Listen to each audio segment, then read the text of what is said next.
Good morning 10th standard students. Today in your English class we are going to see last lessons grammar, simple, complex and compound. This is there in your page number 200 of your English reader. This is 7th lessons grammar.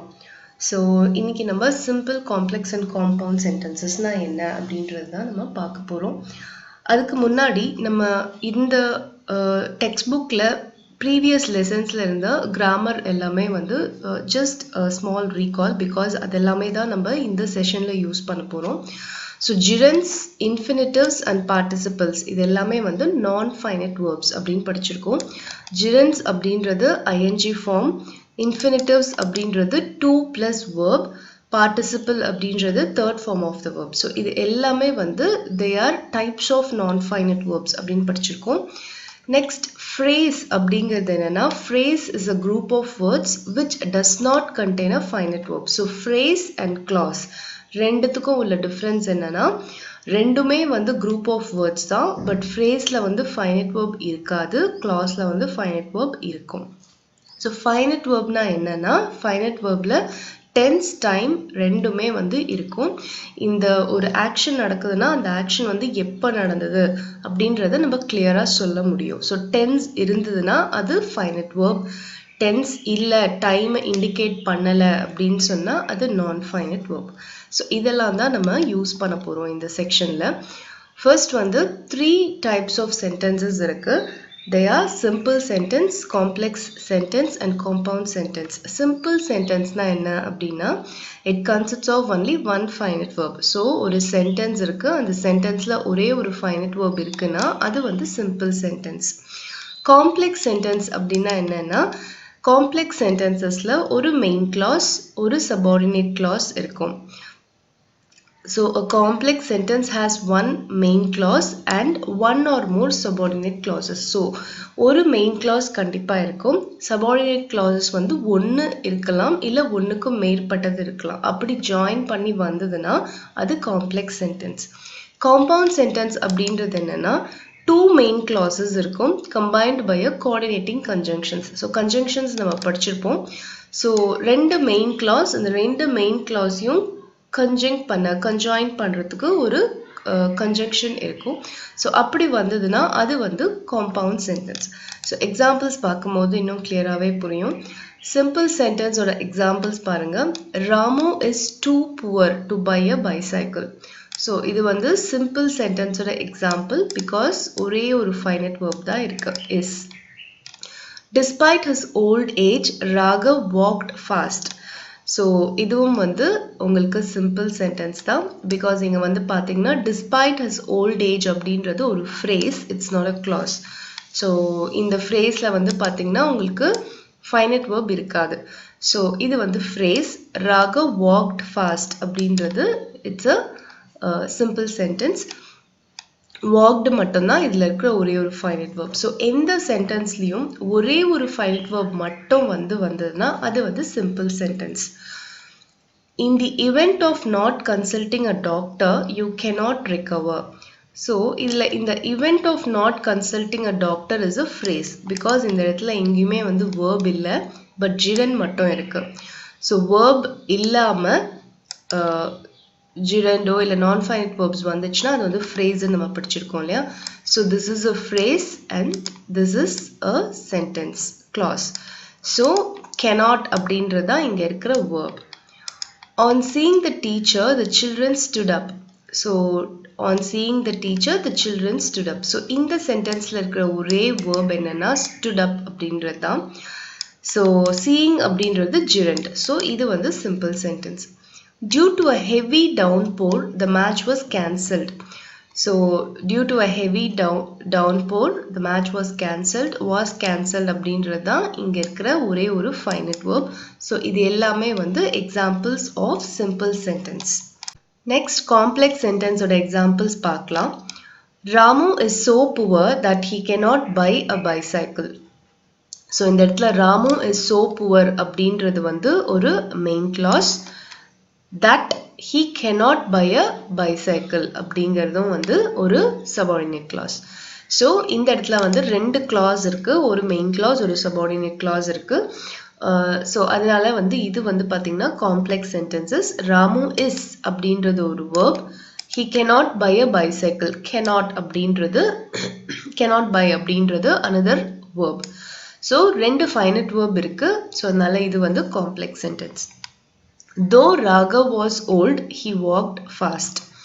So இங்கேயும் பார்த்தீங்கன்னா ஒரு subordinate clause இருக்கு, இங்க வந்து ஒரு main clause இருக்கு. Though Raghav was old அப்படின்றது வந்து பார்த்தீங்கன்னா subordinate clause. Was is the finite verb here. He walked fast அப்படின்றது main clause. Walked is the finite verb here. So ரெண்டு verb இருக்கு. So இது வந்து complex sentence. Unless you consult a doctor, you cannot recover. So இதுலயும் வந்து பார்த்தீங்கன்னா இது வந்து subordinate clause because it has consult அப்படிங்கிற ஒரு verb இருக்கு. You cannot recover அப்படின்றது main clause. So this is a complex sentence. As soon as the children saw the teacher, they stood up. So as soon as the children saw the teacher, saw அப்படின்ற finite verb வந்திருக்கு. So this is a subordinate clause. They stood up is main clause. So this sentence also has two verbs. So this is a complex sentence. As there was a heavy downpour, the match was cancelled. So as there was a heavy downpour, this is a subordinate clause. The match was cancelled அப்படின்றது main clause. So this is a complex sentence. Now interestingly இது எல்லாமே வந்து பார்த்தீங்கன்னா இங்க இருக்கிறது simple sentence, இங்க இருக்கிறது complex sentence. அதாவது ஒரே மெசேஜை கன்வே பண்ற two different sentences. Ramu is too poor to buy a bicycle. இது வந்து simple sentence. இதையே வந்து complex sentence எழுதணும் அப்படின்னா நம்மளுக்கு என்ன தேவை? ஒரு subordinate clause, ஒரு main clause தேவை. So அதை எப்படி எழுதியிருக்காங்கன்னா Ramu is so poor that he cannot buy a bicycle. So Ramu வந்து ரொம்ப poor, அவனால bicycle வாங்க முடியாது அப்படின்ற மாதிரி எழுதியிருக்காங்க. So simple sentence complex sentence இப்படி தான் convert பண்ணி எழுதணும். Next, despite his old age, Raghav walked fast is a simple sentence. But அதை காம்ப்ளெக்ஸா மாத்தணும்னா நம்மளுக்கு ஒரு subordinate clause, ஒரு main clause வேணும். So though Raghav was old, he walked fast அப்படின்னு convert பண்ணிருக்காங்க. So இந்த இடத்துல இந்த மாதிரியான words வரும்போது, despite அந்த மாதிரி வரும்போது இந்த மாதிரியான words யூஸ் பண்ணும். though அப்படின்ற words யூஸ் பண்ணும் complex sentence மாத்தும் போது. Next, in the event of not consulting a doctor, you cannot recover is a simple sentence. அதை காம்ப்ளெக்ஸா மாத்தும் போது unless you consult a doctor, you cannot recover அப்படின்னு சொல்லி மாத்தி எழுதணும். So இந்த event of அப்படின்னு simple sentenceல வந்துச்சுன்னா காம்ப்ளெக்ஸா மாத்தும் போது unless அப்படின்னு சொல்லி யூஸ் பண்ணணும். On seeing the teacher, the children stood up is a simple sentence. இதை வந்து காம்ப்ளெக்ஸா கன்வெர்ட் பண்ணும்போது as soon as the children saw the teacher, they stood up. So on seeing அப்படின்னு வரும்போது சிம்பிள்ல காம்ப்ளெக்ஸா மாத்தும் போது as soon as அப்படின்றத use பண்ணணும். Due to heavy downpour, the match was cancelled. As there was a heavy downpour, the match was cancelled. So இது எல்லாமே வந்து பார்த்தீங்கன்னா சேம் மெசேஜை கன்வே பண்ற two different types of sentences. ஒரே விஷயத்த simple sentence ஆவும் சொல்லலாம், காம்ப்ளெக்ஸ்லயும் சொல்லலாம், காம்பவுண்ட்லயும் சொல்லலாம். அதுதான் நம்ம இப்போ பார்த்துட்டு இருக்கோம்.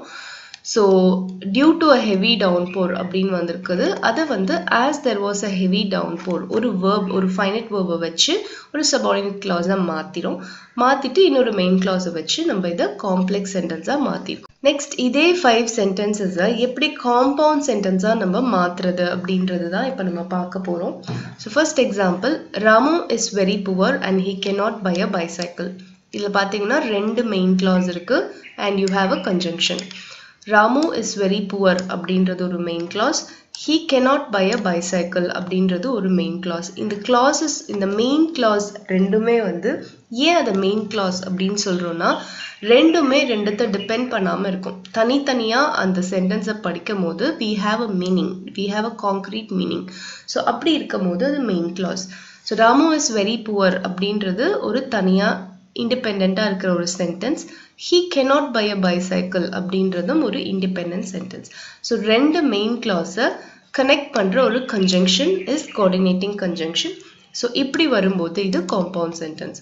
ஸோ நம்ம காம்ப்ளெக்ஸாக மாற்றும் போது எப்படி மாற்றணும், Ramu is so poor that he cannot buy a bicycle அப்படின்னு மாற்றணும். அதையே காம்பவுண்டாக மாற்றும் போது Ramu is so poor and he cannot buy a bicycle அப்படின்னு சொல்லி நம்ம மாற்றிருக்கோம். ஸோ நெக்ஸ்ட் வந்து பார்த்தீங்கன்னா second, though Raghav was old he walked fast. இதை காம்பவுண்டாக எப்படி எழுதுறதுன்னு பார்த்தீங்கன்னா இந்த தோ எடுத்துடணும். அதாவது தோ அப்படி தோன்னு இருக்கிறது தான் வந்து அதை வந்து சபார்டினேட் கிளாஸாக வச்சிருக்கு. ஸோ அதை எடுத்துட்டு Raghav was old hence he cannot Raghav was old still he walked fast. அதாவது ராகவ் வயசானவராக இருந்தார், ஆனாலும் அவர் வேகமாக நடந்தார். ஸோ ஆனால் அப்படின்றதுக்கு நம்ம என்ன யூஸ் பண்ணுவோம், பட், ஸ்டில், எட் எது வேணால் யூஸ் பண்ணலாம். ஸோ அதான் இங்கே கொடுத்துருக்காங்க. Raghav was old yet he walked fast, but he walked fast, still he walked fast எது வேணால் யூஸ் பண்ணலாம். நெக்ஸ்ட் தேர்ட் ஒன் பாருங்க, unless you consult a doctor you cannot recover. So அதை வந்து எப்படி காம்பவுண்டாக மாற்றணும்னா you consult a doctor otherwise you cannot recover. So நீ டாக்டரை வந்து கன்சல்ட் பண்ணலைன்னா உன்னால் வந்து ரெக்கவர் ஆக முடியாது. ஸோ அப்போ அது எப்படி ரெண்டு மெயின் கிளாஸாக எழுதணும்னா you consult a doctor otherwise you cannot recover. இங்கே அதர்வைஸ் அப்படின்ற இந்த கன்ஜங்ஷன் தான் வந்து நம்மளுக்கு அந்த மீனிங்கை கன்வே பண்ணுது. நெக்ஸ்ட் வந்து as soon as the children saw the teacher they stood up.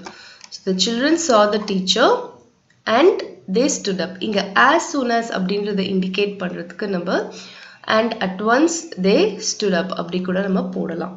The children saw the teacher and they stood up. அதுவும் கரெக்ட் தான். நெக்ஸ்ட் வந்து as there was a heavy downpour the match was cancelled ன்னு பார்த்தோம். So அதை வந்து காம்பவுண்டாக மாற்றும் போது there was a heavy downpour and the match was cancelled.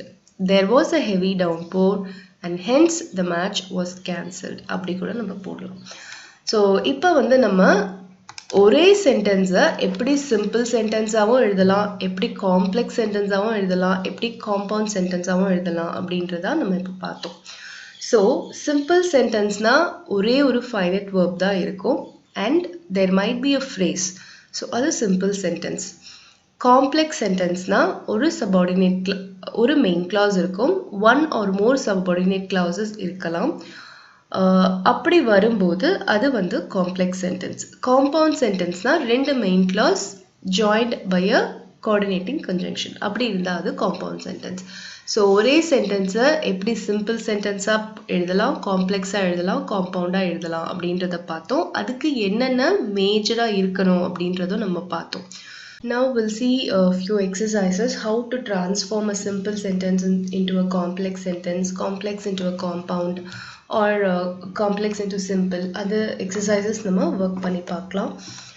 Transform the following sentences as instructed. So இதில் வந்து first one வந்து பாருங்க, on seeing the teacher the children stood up. So first வந்து நம்ம இது என்ன சென்டென்ஸ் அப்படின்றத ஐடென்டிஃபை பண்ணணும். So on seeing the teacher, so இது வந்து ஒரு ஃப்ரேஸ். இதில் எத்தனை ஃபைனட் வேர்ப் இருக்குது, the children stood up. So stood அப்படின்றது தான் ஒரே ஒரு வேர்ப். ஸோ ஒரே ஒரு ஃபைனட் வேர்ப். ஸோ இது வந்து சிம்பிள் சென்டென்ஸில் இருக்குது. ஸோ சிம்பிள் சென்டென்ஸை நம்ம காம்ப்ளெக்ஸ் சென்டென்ஸாக மாற்றணும். ஸோ அதுக்கு என்ன பண்ணணும்னா ஆன் சீயிங்னு வரும்போது ஆஸ் சூன் ஆஸ்ன்னு போடணும். So as soon as the children saw the teacher, they stood up. So as soon as the children saw the teacher. So அது வந்து ஒரு subordinate clause. saw என்ற finite verb இருக்கு. The children stood up. So அது வந்து உங்களுக்கு main clause. So we have converted the simple sentence into a complex sentence. So next பாருங்க, at the age of 6, Varsha started learning music. So இதை வந்து complex சென்டென்ஸாக மாற்றணும். இது என்ன சென்டென்ஸ்ன்னு பார்த்தீங்கன்னா இதுவும் சிம்பிள் சென்டென்ஸ் தான். Because at the age of 6 அப்படிங்கிறது ஒரு phrase. Varsha started learning music. Started அப்படிங்கிறது வந்து இல்லை ஃபைனட் வேர்ப். ஸோ இந்த சிம்பிள் சென்டென்ஸை காம்ப்ளெக்ஸ் சென்டென்ஸாக நம்ம மாற்றணும். எப்படி மாற்றலாம் அப்படின்னு பார்த்தீங்கன்னா as Varsha attained the age of 6, she started learning music. So as Varsha attained அப்படிங்கிறது வந்து பார்த்தீங்கன்னா finite verb, the age of 6. எப்போ மியூசிக் கற்றுக்க ஆரம்பிச்சானா வர்ஷா வந்து 6 வயசு ஆனதுக்கப்புறமா மியூசிக் கற்றுக்க ஆரம்பித்தா. ஸோ அதுதான் நம்ம கன்வே பண்ணணும். So as Varsha attained the age of 6, she started learning music. So அப்படின்ற complex sentence நம்ம மாற்றி எழுதணும். So next sentence பாருங்க. As Varun is a voracious reader, he buys a lot of books. So first வந்து we have to identify what sentence is this. So இது வந்து பார்த்தீங்கன்னா as Varun is a voracious reader அப்படின்றது ஒரு subordinate clause with the finite verb is, and he buys a lot of books is a main clause with the finite verb buys. So this is a complex sentence. In the complex sentence நம்ம simple sentence மாற்றணும். So simple sentence ஒரே ஒரு finite verb தான் இருக்கணும். Maybe ஒரு phrase நம்ம வச்சுக்கலாம். So அதை வந்து நம்ம எப்படி மாற்றி எழுதணும்னா being a voracious reader, Varun buys a lot of books. So இந்த subordinate clause மட்டும் நம்ம phrase மாற்றிடுறோம். Being a voracious reader, Varun buys a lot of books. So next வந்து பார்த்தீங்கன்னா walk carefully lest you will fall down. So இது வந்து என்ன sentence அப்படின்னு பார்த்தீங்கன்னா walk carefully அப்படின்றது ஒரு main clause, you will fall down அப்படின்றது ஒரு main clause. So ரெண்டு main clause joined by a conjunction பார்த்தீங்கன்னா lest. So அது வந்து compound sentence. So compound sentence complex sentence மாற்றணும். ஸோ ஏதாவது ஒரு மெயின் கிளாஸை சபார்டினேட் கிளாஸை மாற்றி எழுதுனா போதும். ஸோ அதுக்கு வந்து எப்படி எழுதுனா if you don't walk carefully you will fall down. So அந்த இடத்துல ஒரு இஃப் போடணும், ஏன்னா இது வந்து ஒரு கண்டிஷனல் சென்டென்ஸ். நீ வந்து கவனமாக நடக்கணும், இல்லைன்னா நீ கீழே விழுந்துருவேன்னு. ஸோ அந்த கண்டிஷன் வரும்போது நம்ம இஃப் யூஸ் பண்ணணும். So if you don't walk carefully you will fall down அப்படின்ற காம்ப்ளெக்ஸ் சென்டென்ஸை நம்ம மாற்றி எழுதணும். Next பாருங்க, besides being a dancer, she is a singer. So இது வந்து பார்த்தீங்கன்னா this is a simple sentence because besides being a dancer அப்படின்றது ஒரு phrase, she is a singer அப்படின்றது ஒரு main clause. ஸோ இப்போ இதை வந்து காம்பவுண்ட் சென்டென்ஸாக நம்ம மாற்றி எழுதணும். ஸோ அப்போ ரெண்டு மெயின் கிளாஸ் ஒரு கன்ஜங்ஷன் போட்டால் போதும். ஸோ அப்போ எப்படி எழுதணும் பார்த்தீங்கன்னா she is a dancer, still she is a singer. இல்லைனா she is a dancer and she is a singer too அப்படி கூட நம்ம போடலாம். So next பாருங்க, he is sick but he attends the rehearsal. So இது வந்து பார்த்தீங்கன்னா ஒரு காம்பவுண்ட் சென்டென்ஸ். இதை வந்து நம்ம சிம்பிள் சென்டென்ஸாக மாற்றணும். ஸோ அதுக்கு வந்து நம்ம எப்படி எழுதணும்னா despite being sick he attends the rehearsal. So இந்த but அப்படின்ற conjunction வந்தா, but yet still அப்படின்ற conjunction வந்தா simple sentence வந்து despite அப்படின்னு யூஸ் பண்ணலாம். காம்ப்ளெக்ஸ்ல though, although, even though use பண்ணலாம். So he is sick but he attends the rehearsal. இதை வந்து சிம்பிளா மாற்றும் பொழுது despite being sick he attends the rehearsal அப்படின்னு நம்ம மாற்றணும். Next பாருங்க, if Meena reads more she will become proficient in the language. So இது வந்து காம்ப்ளெக்ஸ் சென்டென்ஸில் இருக்குது. இதை நம்ம காம்பவுண்டாக மாற்றி எழுதணும். ஸோ அதுக்கு இந்த சபார்டினேட் கிளாஸை மெயின் கிளாஸாக மாற்றினா போதும். Meena has to read more and then she will become proficient in the language. So Meena has to read more and then she will become proficient in the language. இங்க வந்து if condition வருது. So அந்த கண்டிஷனை சொல்கிற மாதிரி தான் நம்ம compound sentence வரணும். அதனால தான் நம்ம has to போடுறோம். Meena has to read more. Meena வந்து நிறைய படிக்கணும். அப்போ படிச்சானா and then she will become proficient in the language அப்படின்னு சொல்லி காம்பவுண்டாக மாற்றணும். Next 8th sentence பாருங்க, he confessed that he was guilty. So இது வந்து பார்த்தீங்கன்னா ஒரு compound sentence. he confessed he was guilty joined by a conjunction that. So இதை வந்து ஒரு சிம்பிள் சென்டென்ஸாக மாற்றணும் with only one finite verb. So he confessed his guilt அப்படின்னு சொல்லி நம்ம மாற்றி எழுதலாம்.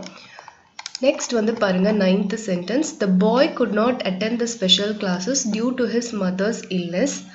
ஸோ இது வந்து பார்த்தீங்கன்னா உங்களுக்கு complex, the boy could not attend the special classes due to his mother's illness. இது வந்து பார்த்தீங்கன்னா சிம்பிள் சென்டென்ஸில் இருக்குது.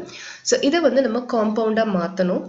So the boy could not attend the special classes because his mother was ill அப்படின்னு சொல்லி நம்ம மாற்றி எழுதணும். due to வரும்போது நம்ம காம்பவுண்டில் because யூஸ் பண்ணணும். Next last he followed my suggestion. இதை வந்து காம்ப்ளெக்ஸ் சென்டென்ஸாக மாற்றி எழுதணும். he followed my suggestion அப்படின்றது ஒரு simple sentence. So he followed my suggestion இதை வந்து காம்ப்ளெக்ஸ் சென்டென்ஸாக மாற்றும் போது he followed what I suggested அப்படின்னு சொல்லி மாற்றலாம். பிகாஸ் காம்ப்ளெக்ஸ் சென்டென்ஸில் வந்து 2 ஃபைனட் வேர்ப் வரணும்னு சொல்லியிருந்தேன். So he followed what I suggested அப்படின்னு சொல்லி நீங்கள் எழுதலாம். நெக்ஸ்ட் பி எக்ஸசைஸ் பாருங்க. Combine the pairs of sentences below into simple, complex and compound. So இதில் வந்து ஒவ்வொரு சென்டென்ஸையும் வந்து நம்ம simple sentence, complex sentence and compound சென்டென்ஸாக நம்ம எழுதணும். ஸோ எல்லாத்துலேயுமே வந்து 2 சென்டென்சஸ் கொடுத்துருக்காங்க. ஸோ இதை வந்து நம்ம எப்படி வந்து ஒவ்வொரு சிம்பிள் சென்டென்ஸாக, காம்ப்ளெக்ஸ் சென்டென்ஸாக, காம்பவுண்ட் சென்டென்ஸாக அந்தந்த ரூலை ஃபாலோ பண்ணி எழுதுறது அப்படின்னு தான் நம்ம பார்க்க போகிறோம். So Radha was ill, she was not hospitalised. So ராதாக்கு உடம்பு சரியில்லை, அவங்க வந்து ஹாஸ்பிட்டலைஸ்ட் ஆகலை. ஸோ அதை வந்து எப்படி சிம்பிள் சென்டென்ஸாக மாற்றணும்னா, in spite of being ill Radha was not hospitalised. So in spite அப்படின்றது வந்து அவங்களுக்கு உடம்பு சரியில்லைனாலும் அப்படின்றத இண்டிகேட் பண்ணுற ஒரு வேர்ட். அது யூஸ்வலாகவே சிம்பிள் சென்டென்ஸில் யூஸ் பண்ணுவோம். So in spite of being ill Radha was not hospitalised. இது வந்து சிம்பிள் சென்டென்ஸ். அதை வந்து காம்ப்ளெக்ஸாக மாற்றும் போது தோ, ஆல்தோ, ஈவன் தோ யூஸ் பண்ணணும். Though Radha was ill, she was not hospitalised அப்படிங்கிறது காம்ப்ளெக்ஸ் சென்டென்ஸ். அதை காம்பவுண்டாக மாற்றும் பொழுது Radha was ill but she was not hospitalised. இது வந்து ஒரு கைண்ட் ஆஃப் ரூல் மாதிரி. சிம்பிளில் வந்து இன்ஸ்பைட் ஆஃப் வந்தால், காம்ப்ளெக்ஸில் வந்து தோ, ஆல்தோ, ஈவன் தோ வரணும். காம்பவுண்டில் வந்து எட், பட், ஸ்டில் வரணும். ஸோ இதை வந்து நல்லா ஞாபகம் வச்சுக்கோங்க. நெக்ஸ்ட் கொஷின் பாருங்க. த students were intelligent, they good answer the questions correctly. So இதை வந்து சிம்பிளாக எழுதும்போது being intelligent, the students were able to answer the questions correctly அப்படின்னு சொல்லி எழுதணும். ஸோ பீயிங் இன்டெலிஜென்ட், ஸ்டூடெண்ட்ஸ் எல்லாம் இன்டெலிஜென்ட்டாக இருந்ததுனால அவங்களால எல்லா கொஷின்ஸும் கரெக்டாக ஆன்சர் பண்ண முடிஞ்சுது. அதான் அதோட அர்த்தம். So being intelligent, the students were able to answer the questions correctly. That is your simple sentence. So இதை வந்து காம்ப்ளெக்ஸாக மாற்றும் போது as the students were intelligent, they were able to answer the questions correctly. So as the students இன்டெலிஜென்ட்டாக இருந்தாங்க அப்படின்னு சொல்லுவோம் இல்லையா. ஸோ அதனால as the students were intelligent, they could answer the questions correctly அப்படின்னு சொல்லி எழுதணும். காம்பவுண்டாக மாற்றி எழுதும் போது the students were intelligent and so they were able to answer the questions correctly, or and so they could answer the questions correctly அப்படியும் போடலாம். வேறு ஏபிளும் போடலாம், குட்டும் போடலாம் காம்ப்ளெக்ஸ் அண்ட் காம்பவுண்டில். ஸோ இது வந்து நம்ம பீயிங் இன்டெலிஜென்ட்னு வந்தால் நம்ம வந்து காம்ப்ளெக்ஸில் ஆஸ் அப்படின்றத கண்டிப்பாக யூஸ் பண்ணணும். காம்பவுண்டில் அண்ட் ஸோ அப்படின்னு யூஸ் பண்ணணும். நெக்ஸ்ட் தேர்ட் சென்டென்ஸ் பாருங்கள். I must get a visa, I can travel abroad. So இது சிம்பிள் சென்டென்ஸாக மாற்றும் போது I must get a visa to travel abroad. So சிம்பிளாக ஒரே ஒரு வேர்ப் வச்சு எழுதணும். So I must get a visa to travel abroad. So இதை வந்து காம்ப்ளெக்ஸாக மாற்றும் போது கண்டிஷன் யூஸ் பண்ணணும். பிகாஸ் இங்கே மஸ்ட் வரும்போது இட்ஸ் அ கண்டிஷன். எனக்கு வீசா கிடைச்சாதான் நான் வந்து அப்ராட் ட்ராவல் பண்ண முடியும். So if I don't get a visa, I cannot travel abroad. If I don't get a visa, I cannot travel abroad அப்படின்றது complex sentence. Compound சென்டென்ஸாக மாற்றும் போது I must get a visa or else I cannot travel abroad அப்படின்னு மாற்றி எழுதணும். So இதுவும் வந்து ஒரு set அப்படின்னு சொல்லலாம். அதாவது இப்போது காம்ப்ளெக்ஸில் வந்து இஃப் வந்ததுன்னா அது வந்து கண்டிஷன். ஸோ கண்டிஷனாக வந்ததுன்னா காம்பவுண்டில் வந்து ஆர் எல்ஸ் யூஸ் பண்ணோம் கன்ஜங்ஷன். சிம்பிள் சென்டென்ஸில் வந்து மஸ்ட் இருந்ததுன்னா அது கண்டிஷனல் சென்டென்ஸ் அப்படின்றத நம்ம ஐடென்டிஃபை பண்ணி அதுக்கேற்ற மாதிரி காம்ப்ளெக்ஸ் அண்ட் காம்பவுண்டை ஃபார்ம் பண்ணணும். நெக்ஸ்ட் பாருங்க. ஐ saw a tiger, it was wounded.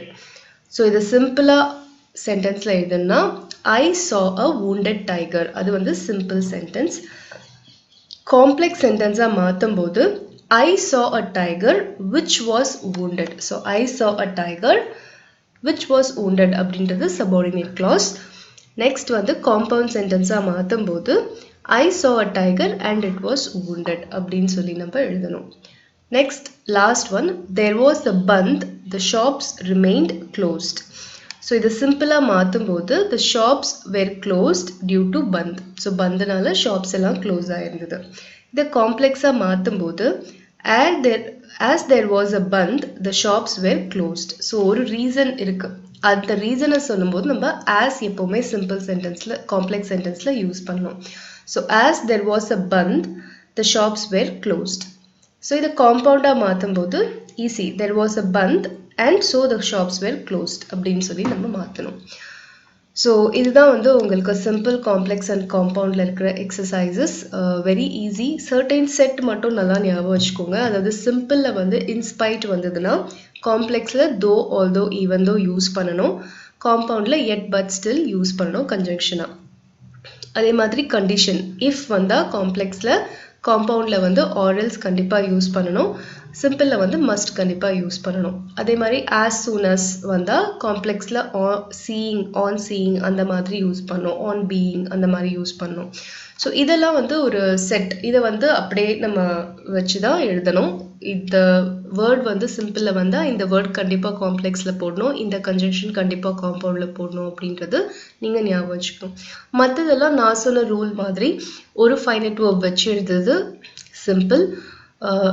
ஒரு subordinate clause ஒரு main clause வச்சு எழுதுறது complex. Two main clauses joined by a conjunction compound. அந்த ரூல் அப்ளை பண்ணி நீங்க ஃபார்ம் பண்ணி எழுதணும்.